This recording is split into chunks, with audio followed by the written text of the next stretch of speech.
In the black waters north of Bougainville, a deadly game of cat and mouse was reaching its climax. Aboard the USS England, a modest Buckley-class destroyer escort, Lieutenant Commander Walton Pendleton watched his sonar operator track a faint, steady ping. The target was the Japanese submarine I-16, a veteran predator whose course had been betrayed by decoded Imperial Navy transmissions. For Pendleton, this was the moment of truth on his first war patrol as captain.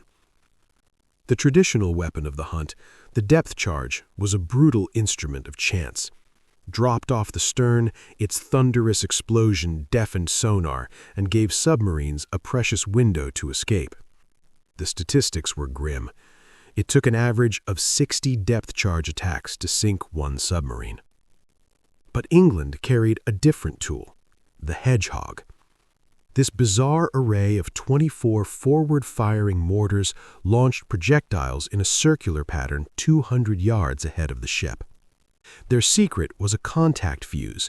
They only exploded if they physically struck the steel hull of a submarine. It was a weapon of precision in a war of area denial. But most captains considered it an unproven gimmick, preferring the familiar, if ineffective, thunder of the past. Pendleton was a believer in cold mathematics. Hedgehog promised 1 kill for every 5 attacks, a staggering improvement over the old methods. As I-16 executed a frantic crash dive, England closed in. The first Hedgehog salvo at 1341 hours was a silent failure. 24 projectiles sank into the abyss without a single detonation. The second scored 1 hit, a muffled thump that shook the ship but wasn't enough. The third also missed. The Japanese commander was a cunning foe, diving deeper than anticipated. A 4th attack failed as the submarine twisted inside the pattern. The bridge crew felt the weight of doubt. Perhaps the traditionalists were right. Then, at 1433 hours, Pendleton ordered a 5th attack. This time, the sonar operator heard the distinct, satisfying crump, crump, crump of multiple impacts, followed by a deep, rolling explosion that lifted England's stern from the water.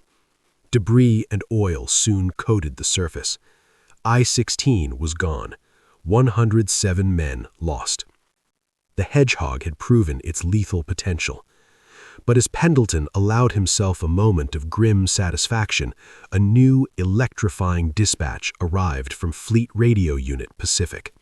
The kill was just the beginning. I-16 was merely the first sentinel in a meticulously planned Japanese defensive line, a picket line of 7 more submarines, and England was now sailing directly into the heart of it. The victory over I-16 was a validation, but the euphoria aboard USS England was short-lived.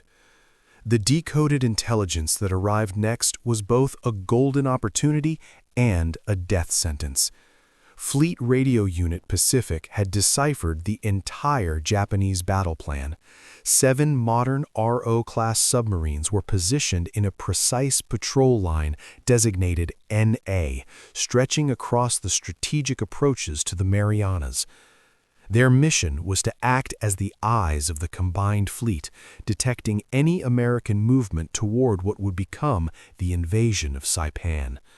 For Pendleton and his crew, the math was terrifyingly simple. They were one of 3 destroyer escorts, alongside USS George and USS Raby, tasked with erasing an entire submarine squadron. The Hedgehog had worked once, but could it deliver a miraculous streak against prepared enemies who now knew a hunter was loose? Commander Hamilton Hines, the group commander, placed his trust in the new weapon and the crew that had proven its worth. The Hunter-Killer Group departed Purvis Bay on May 21st, a tiny force sailing into a vast ocean to find 7 needles in a haystack. Their advantage was the very intelligence that revealed the line. They knew where to look. The Japanese submarines, maintaining strict radio silence, followed a predictable routine: surface at night to recharge batteries, submerge at dawn. This made them briefly vulnerable to radar. Just after 3 a.m. on May 22nd, the radar screen on USS George blipped. Contact. The first submarine, RO-106, was caught on the surface and dove in a panic. The hunt was on. What followed was a masterclass in relentless pressure. George attacked and missed. England then gained sonar contact, tracked the evading submarine through its frantic turns, and fired a Hedgehog pattern. The result was a series of deep concussive detonations that turned the sea into a boiling cauldron of oil and debris. Kill number 2 was confirmed at dawn. In Tokyo, admirals noted RO-106's silence with concern, but assumed it was routine radio failure or bad luck. They had no idea that a new kind of predator, armed with a weapon they didn't understand and guided by secrets they didn't know were compromised, had just begun a systematic purge of their fleet. The most devastating submarine hunt in naval history was underway, and Japan's commanders were blind to the pattern forming in the static. The hunt ceased to be about luck and became a grim science. As the destroyer escorts prowled along the NA line, a clear pattern emerged. Each submarine, when cornered, would resort to a desperate dance: deep dives, radical turns, and sudden stops. The Japanese commanders were brave and skilled, but they were predictable. Their evasion manuals prescribed specific maneuvers, and they followed them. Aboard England, Lieutenant Commander Pendleton and his team transformed their combat information center into a mathematical war room. Sonar operators, sweating in the damp heat, learned to distinguish the faint ping of a metal hull from the ocean's background noise. They calculated turning circles, estimated speed changes, and fed raw data to the Hedgehog firing team. Every attack was a probability calculation. The projectiles took up to 17 seconds to sink to their target. In that time, a submarine could move over 150 feet. The gunners had to aim not at where the sub was, but where it would be. While the other ships in the group, George and Raby, attacked with vigor, their patterns fell short. The enemy seemed to slip through their fingers every time. A chilling realization settled over the task force. In this high-stakes game, only one player had the formula. The test came with the third submarine, RO-104. Detected on May 23rd, it proved to be an elusive adversary. Raby opened the attack, firing 4 full Hedgehog salvos. All missed. George tried next, unleashing 3 more patterns. The ocean remained silent after each splash. No contact, no kill. RO-104's commander was a maestro of evasion, turning at the last second, varying his depth, exploiting every second of the projectile's descent. Frustration mounted. Valuable ammunition was being wasted, and the submarine was learning their tactics. From his station on George, Division Commander Hamilton watched the failed attempts. He faced a critical decision: continue the fruitless rotation or bet everything on the one crew with a proven kill streak. Over the radio, he issued a terse, now legendary order that changed the course of the battle.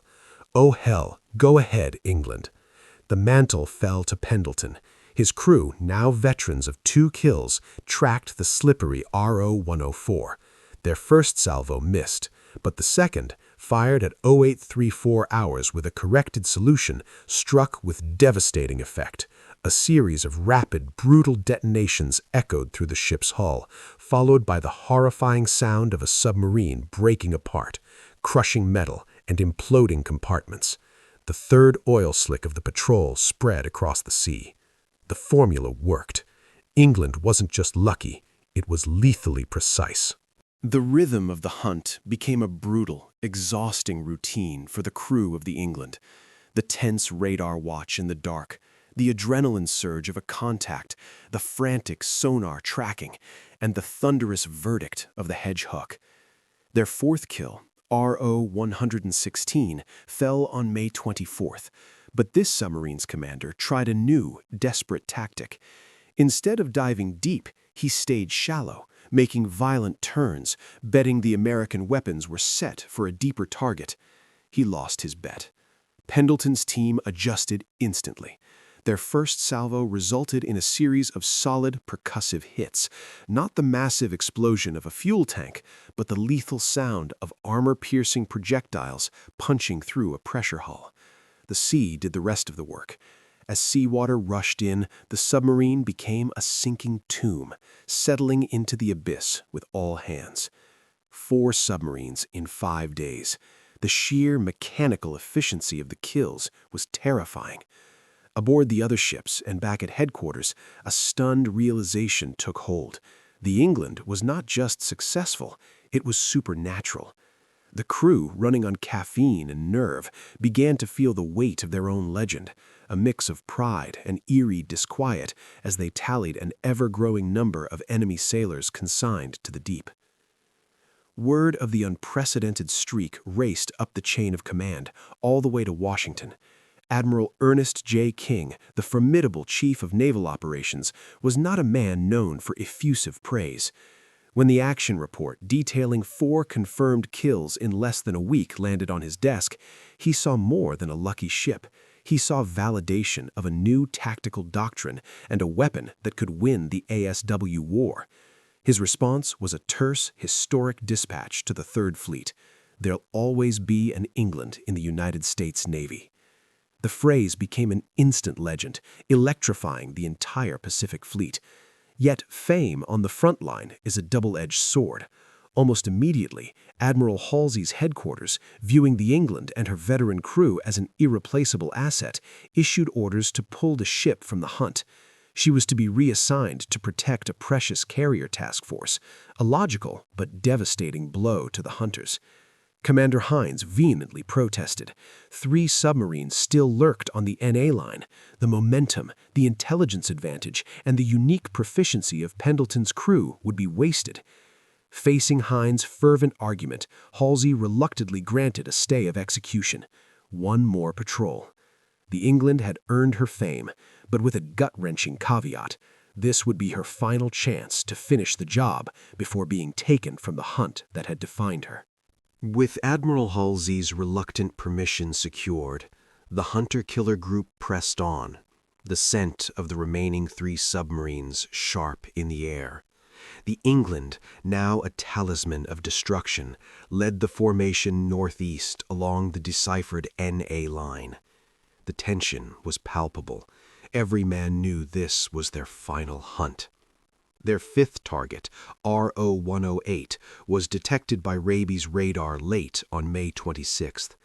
It followed the now familiar, fatal script, a crash dive followed by frantic evasive maneuvers. Raby attacked first, but her Hedgehog pattern met only silent water.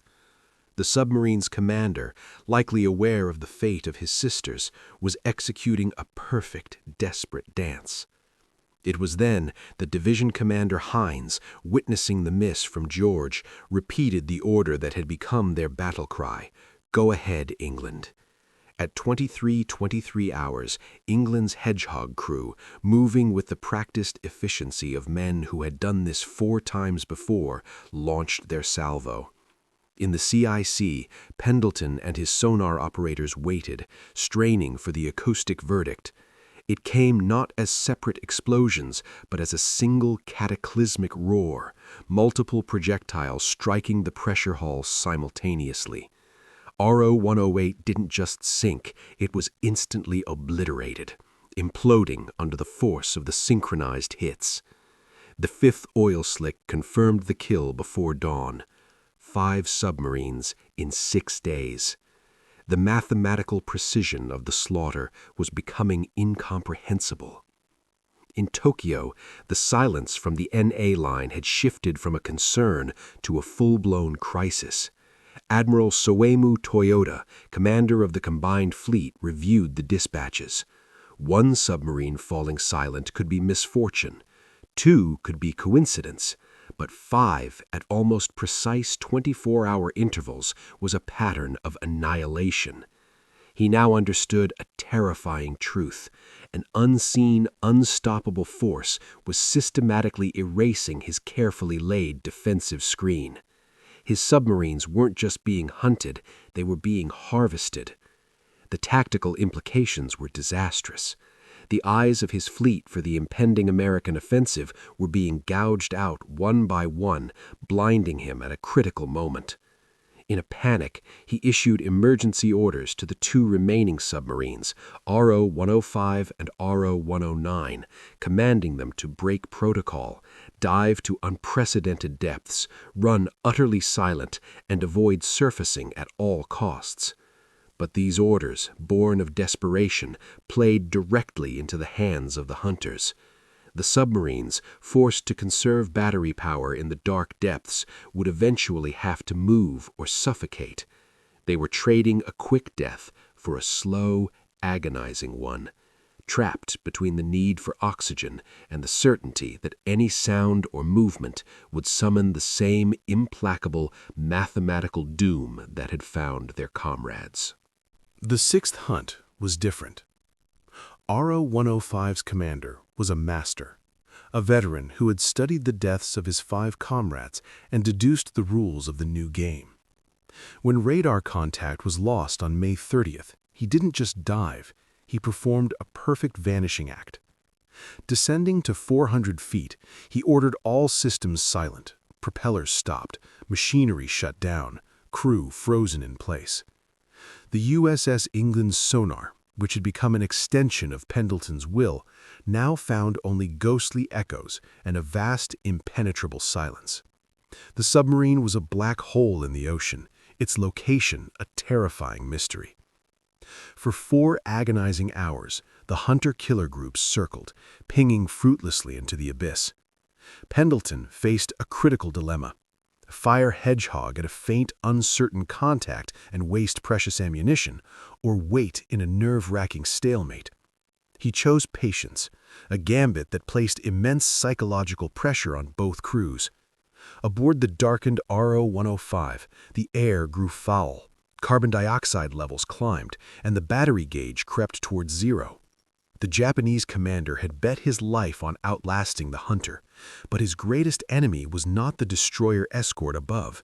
It was the immutable laws of physics and human endurance. The stalemate broke at 02:30 on May 31st. RO-105 had to move. The faint hum of its electric motors, a siren song to England's sonar operators, finally betrayed its position. But the commander had one last brilliant gambit. Using the silent drift of the current, he had moved 3 miles from his last known position. When he surfaced briefly to gasp for air and recharge, he was not where the hunters expected. A chaotic scramble ensued.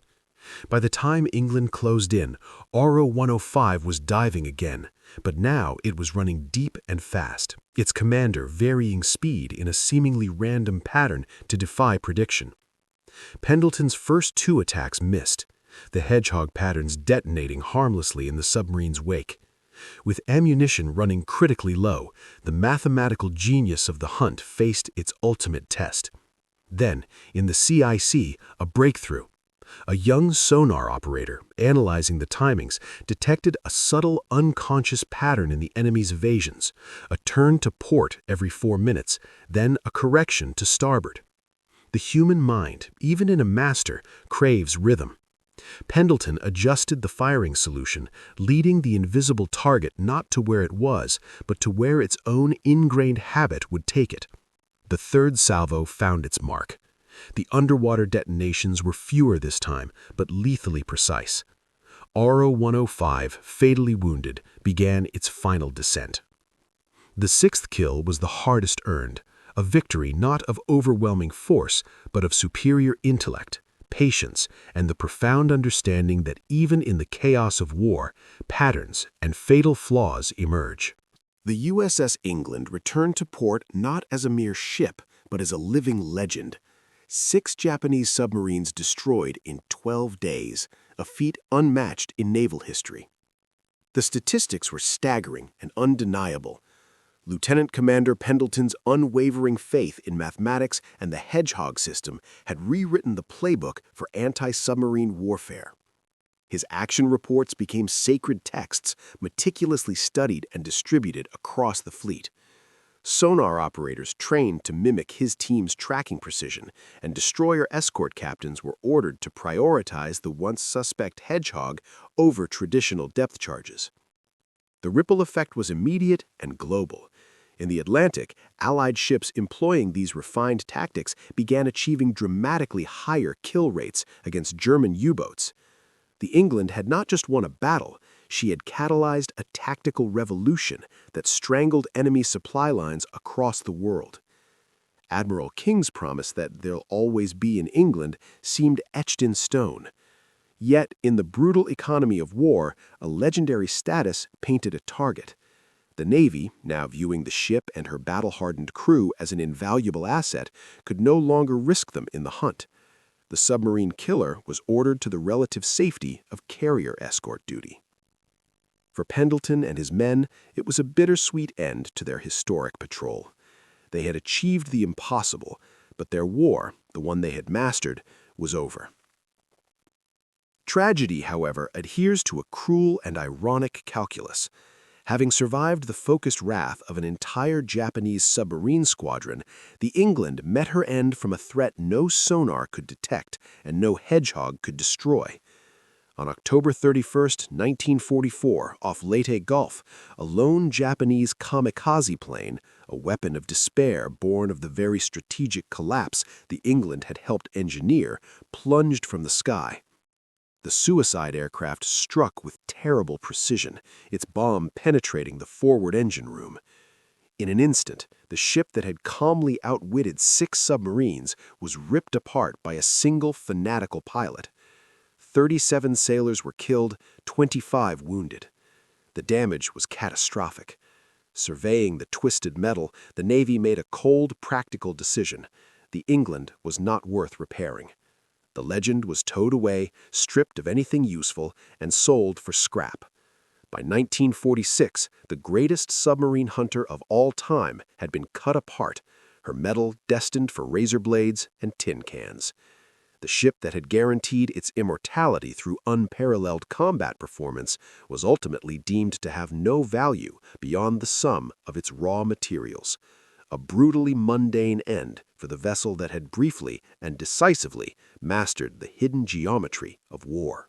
The final, enduring victory of the USS England was not written in steel or oil slicks, but in data. The ship was scrapped, its crew dispersed, but the cold, hard mathematics of its 12-day hunt became immortal. Naval statisticians pored over the logs, 6 kills against approximately 15 Hedgehog attacks. This yielded an astonishing 40% success rate, a figure that made the traditional depth charge, with its abysmal 1.6% kill rate, look like a primitive firecracker. Pendleton's genius was not merely tactical bravery, it was his fanatical trust in probability and precision over tradition and instinct. This data-driven revolution swept through the fleet. The Hedgehog, once a suspect novelty, became the standard anti-submarine weapon of the Allied navies. The kill rates in both the Pacific and Atlantic theaters soared as crews were trained in England's methods. Continuous sonar tracking, calculated firing solutions, and the disciplined silence that followed a salvo, waiting for the definitive proof of contact. The ship itself was gone, but its operational blueprint helped win the broader Battle of the Atlantic, strangling Axis supply lines and saving countless Allied lives. In this way, the England achieved a form of perpetual existence, its DNA replicated in every destroyer escort that subsequently hunted in its shadow. Yet the human and physical legacy proved tragically ephemeral. Walton Pendleton received the Navy Cross and continued a distinguished, though quieter, naval career, his grave at Arlington National Cemetery marked with no mention of his historic command. The Navy honored Admiral King's promise in name only, bestowing USS England upon a new, larger cruiser in 1960. When that ship, too, was decommissioned, the name vanished from the Naval Register. Today, the only surviving physical relic is a single, rusting Hedgehog mortar, sitting unnoticed in a museum warehouse, its placard offering a dry technical description devoid of the legend it authored. The ultimate twist is one of historical irony. The most successful submarine hunter in history was killed by the one weapon it could not defend against, and then was dismantled with an efficiency that mirrored its own. Its true monument is the statistical anomaly it left behind, a perfect, unbroken record that stands as a silent testament to a brief moment when one crew, trusting in numbers over noise, calculated their way into immortality, only to be forgotten by everything but the record books. The sea, which hides the wrecks of its victims, also swallowed its story, leaving behind only the enduring proof that in war the most powerful weapon is sometimes not a shell, but a correct equation.